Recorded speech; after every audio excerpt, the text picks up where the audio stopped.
இப்ப diabetic patients நிறைய பேர் சொல்லுவாங்க திராட்சை சாப்பிடலாம் அப்படிம்பாங்க. கேள்விப்பட்டிருக்கீங்களா? என்ன திராட்சை வெறும் தண்ணி அப்படின்னு. ஆனா திராட்சை 100 கிராம் எடுக்கும் போது ஏறக்குறைய கேலோரிஸ் வந்து இதே கேலரிஸ் தான் வருது. 60 கிராம் தான் வருது. அதுலயும் அந்த ஸ்வீட்னஸ் இருக்கு. அந்த கார்ப்ஸ் மாவு சத்துன்றது இதுல 15 கிராம் அதுல 18 கிராம் இருக்குமா. சாதா கருப்பு திராட்சை திண்டுக்கல் திராட்சை அதுல 60 அதாவது 18 கிராம் மாவு சத்து இருக்கு. இப்ப பொதுவா சக்கரை அப்படின்னாலே மா பலா வாழை வேண்டாம் அப்படின்னு சொல்லுவாங்க இல்லைங்களா? முக்கனியும் வேண்டாம் அப்படிம்பாங்க. இப்ப வாழைப்பழம் அப்படின்னு நம்ம எடுத்துக்கோங்கம்மா, தோராயமா ஒரு 100 கிராம் எடுக்கிறோம் அப்படின்னா 85 to 90 கேலரிஸ் இருக்கு அதுல. அதே மாதிரி மாவு சத்து வந்து பாத்தீங்கன்னா 22 கிராம் இருக்கு. இப்ப அதே பலா வைக்கிறோம் அப்படின்னு வச்சுக்கோங்களேன், 100 கிராம் எடுத்தா மாவு சத்து இது வந்து பாத்தீங்கன்னா 24 கிராம் இருக்கு.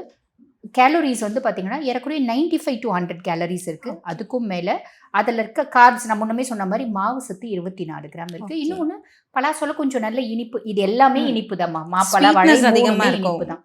இப்ப இந்த ஸ்வீட் இந்த கேலரிஸை நீங்க கவுண்ட் பண்ணி பாருங்க. கம்பேரிட்டிவ்லி மாம்பழத்தை கம்பேர் பண்ணும்போது நம்மளுக்கு வந்து வாழைப்பழமும் பலாப்பழமும் கொஞ்சம் ஜாஸ்தி தான் இல்லைங்களா? ஆனா அதுக்காக வாழைப்பழமும் வேண்டாம் பலாப்பழமும் வேண்டாம் அப்படின்றது இல்லை. அது ஏன் நாங்க சொல்றோம் அப்படின்றது சொல்றோமா. பொதுவா இப்ப நிறைய பேர் என்ன பண்ணுவாங்க, மாம்பழம் வேண்டாங்க, மாங்காய் சாப்பிடலாம். மாங்காய்க்கும் சேம் கேலரி கவுண்ட் தான். இந்த சுக்ரோஸ் ஃப்ருக்டோஸ் குளுக்கோஸ் எல்லாம் வந்து பாத்தீங்கன்னா அது வந்து ஸ்டார்ச்சா இருக்கு. பழுத்த பின்னாடி அது இனிப்பாயிடும்.